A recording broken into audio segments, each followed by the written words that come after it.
me because they mow down other therapists who, typical traditional style, say, tell me about that. How do you feel?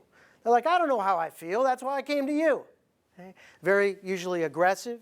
There's different classifications. There's passive aggressive. There's passive. We're not going to talk so much about the anger, but about the stress and how we get angry and how we get depressed and why we isolate and why we sabotage and why we make our lives miserable when in fact you're in a position where your life is wonderful. Okay? Okay. So some of the things that I learned, to summarize, from my experiences growing up, and these I would call old tapes. I can see them today in a more objective stance. But I lived with this. I learned that my performance determined my worth. I would assume there's a couple people in here who might feel that way. That when I do well, I'm okay, and when I don't, I'm not.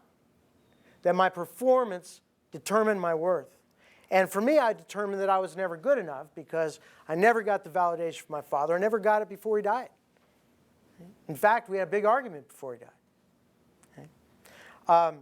I learned that validation from others was more important than validation from myself. I didn't like myself. I was taught that I was, garbage. I was taught that I really didn't matter, that I was nothing. And I mean this. I mean, my father would have me take the dog out for a walk, and one time the dog got away, and we're in the middle of nowhere, and he had to come looking for us, and I'm out there lost. I'm a little kid, and he was angry about the dog. And we all experience these things. Sometimes our parents don't mean to do these things, but we all have our own experiences that give us a self-image that shape the way we're going to see the world as we move forward. I also learned that to be successful, for me, I had to win.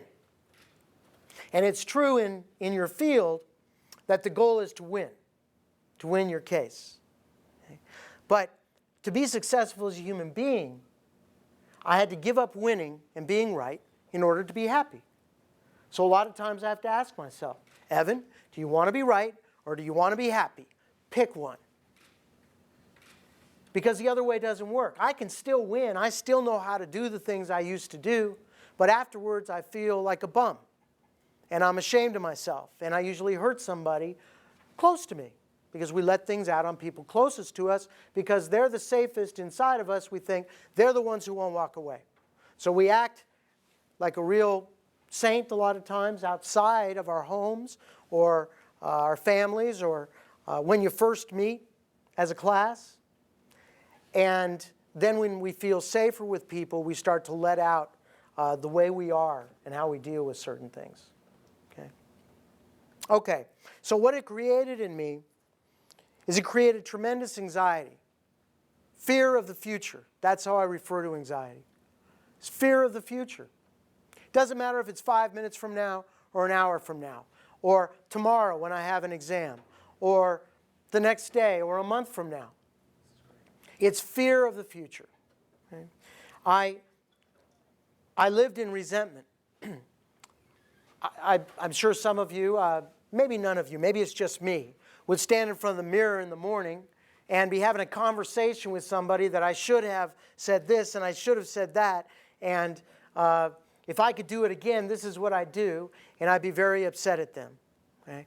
And resentment is when we hang on to stuff, anger, in order to hurt somebody else. It's like taking some arsenic and then saying, I'm going to get you back by showing you that it's going to kill me. That's resentment. And what happens is, with anxiety and resentment, we live in the past. Resentment's always about the past. Or we have fear of the future, but we're everywhere but here. We're everywhere but where we are. Because we don't know how to deal with life head on. The stress usually is about the future. Okay? The depression is usually about the past.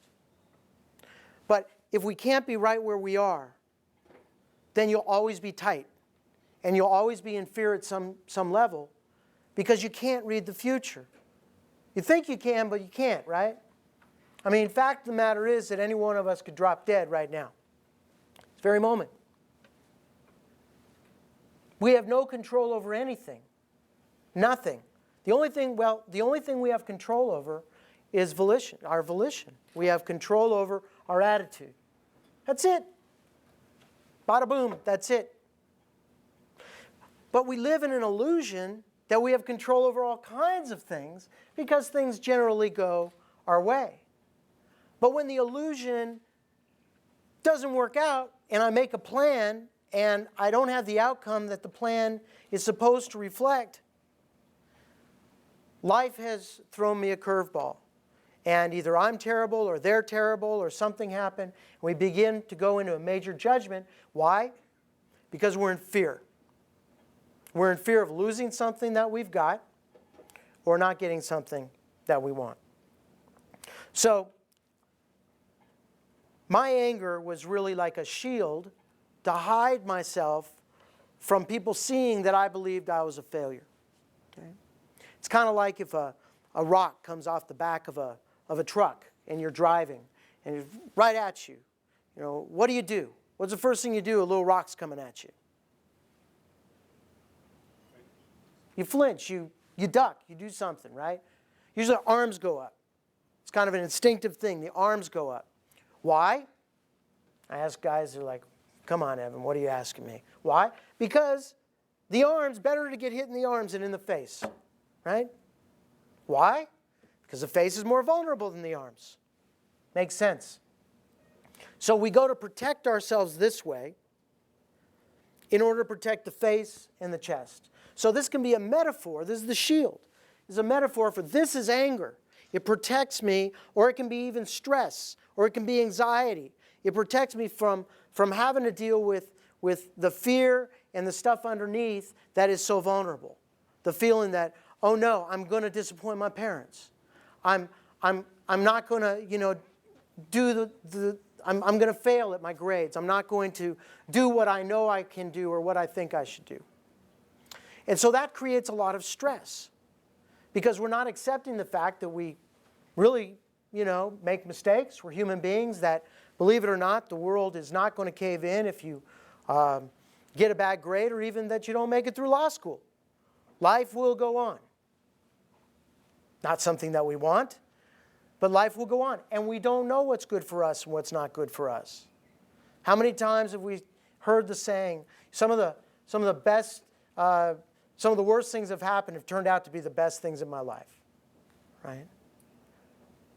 So our judgments are often very skewed. And what I'd like to do is talk to you a little bit about how that happens and what we call it. You want to go for a few minutes? Yeah, if you're at a good breaking point. You want me to stop? Are you at a good breaking point? I'm always at a good breaking point, man. I'll pick up where we are. So, don't stress. Go get some lunch. Don't get upset if you drop a little bread on the floor. Nobody's looking. This is where speakers, this is the most challenging aspect of being a speaker. It's one thing to have to do the after lunch crowd when everybody's fallen asleep. It's another one to do when people are eating because there's nothing, I might be a good speaker and a nice guy, but hey, everybody get out of my way when it comes to food, right? So that's fine. Don't worry about it. You just do your thing. I told him I would have come just for the sour cream and onion laid potato chips. If I knew those were there, yeah. All right. What I'm going to do at this point is I kind of given you a backdrop so that you understand that I understand. It's one thing, excuse me, it's one thing to talk about things. It's another thing to live through them.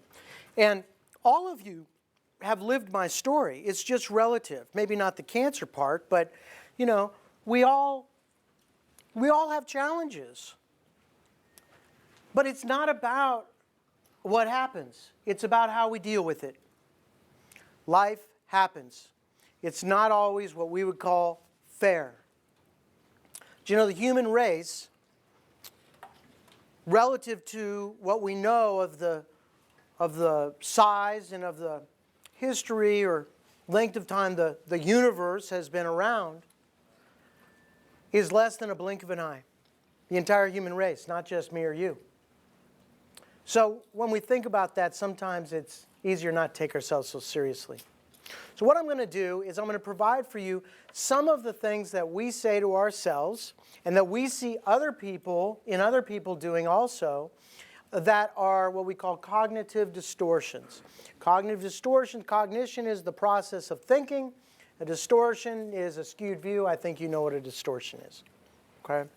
And these are very, very common that we all use in our lives. And you'll notice that each individual use a little more of one than the other. And what I've tried to do is put together the most common ones. There's like 20 of them. But I'm just giving you the most common ones because these are some things you've probably experienced, and I put together a little example with each. Okay? So cognition is when our thought process is not fully rational. Okay? We're not completely irrational, but it's just a little off. For example, I tell myself I have to be perfect. Right? So you get a B when you thought you were going to get an A. Ouch. So what we do is deny the reality. Somebody might think, deny the reality that I'm not perfect because I can't handle that. So instead, well, the test wasn't what the professor said it was supposed to be. Right? And if my mother hadn't called last night, then I would have had the time to study, and my boyfriend upset me, and, it was their fault.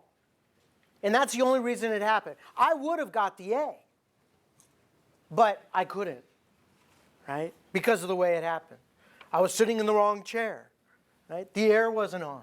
There was dust, okay? Whatever it is, if our psyche is not ready to handle that we're not perfect or we're not up to par of what our expectations are, then we've got to put the blame on somebody or something else. But it's true, the truth is, reality is nobody's perfect. We hear that, but it's a lot harder to live it. Nobody's perfect. And to try and reach perfection guarantees failure. No, let me take that back. To expect that I should be perfect guarantees failure. There's nothing wrong with trying to achieve it, knowing that I can't. I'm going to get as close as I can. But you will always fail. The people who always fail are those who try to be perfect. And when we strive for perfection, I want you to know we have to step on someone else to get there. Because we have to compare if we're going to be the top. So it's a double whammy. Okay? So that's an example. So here are some cognitive distortions that we all use that are very common. It's one that's called the all or nothing distortion. Okay? So you see things in black and white. Men are famous for that. I've seen a lot of women just this very second. Yeah, all right. See things. All right, when we're in an argument with someone, particularly a significant other, right? Well, you always do that. Well, I never have this happen. And it's not true. But we're in that space because we're not able at that moment to chill, right? And if I were to say, well, you do that sometimes, it's very hard to justify being angry, right? You've done that 3 times in the past month and a half. Most of the time, we have to justify how we feel by an all or nothing. It's also a great way to maintain anxiety. I have to do it all. Or why even try? Fear of the future. Why should I even start if I know that I can't do it all anyhow? Right? So this is one that we deal with quite a bit. Right? It's that risk of trying because I either have to get it all right or I'm a failure. If I'm not perfect, I'm a failure. And that's another cognitive distortion. Okay? A big one on a personal level is the need for acceptance. Now, this is one I went through a lot in my life. It wasn't, my deal was I needed everybody to accept me or like me. Because when people didn't really care one way or the other. I saw it as not liking me, which triggered that I'm not validated, that my dad was right. Okay? And that's a distortion. That's not what they're saying. And someone came along and said, Evan, it's going to have to be good enough that people don't hate you. Okay? Because some of the people are going to love you. Some of them can kind of take you or leave you. And some of them could rather, it's like, he's a pain, but he's okay. But if they hate you, then you should deal with it. Okay? So, the idea that I have to be liked or that people have to approve, whether it be family, close people, or a group in particular, is a distorted process in our minds. Because when is it ever going to happen that everybody's going to like us? And if somebody doesn't like us, how does that translate into I'm not good?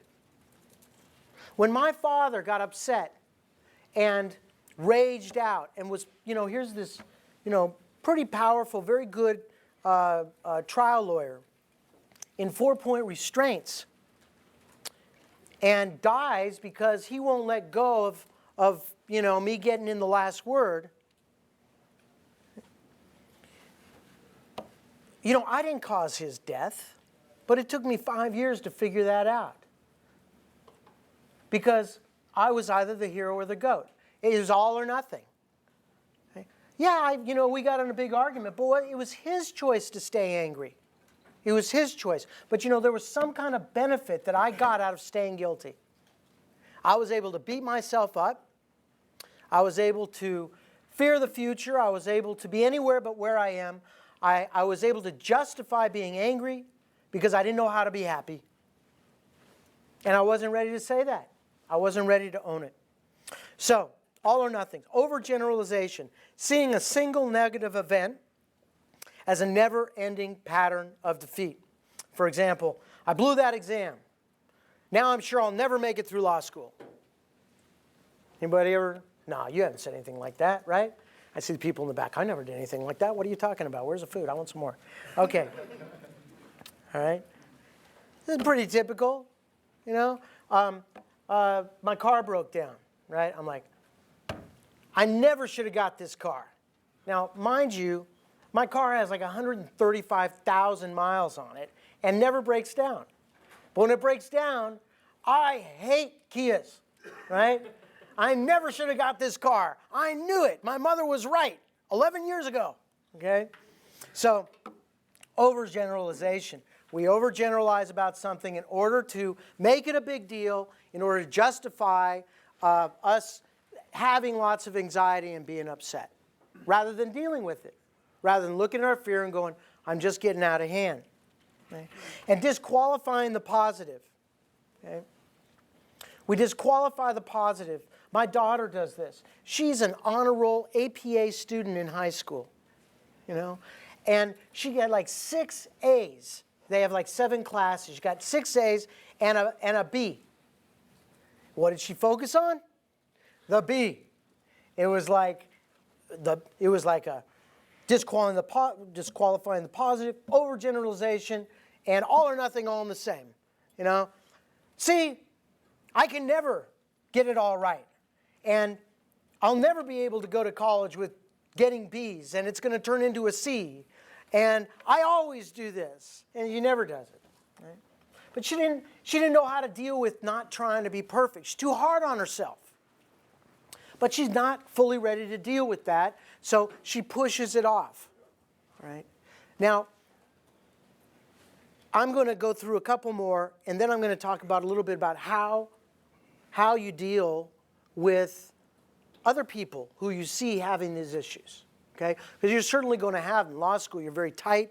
You know each other. You see some people do it more than others. Okay?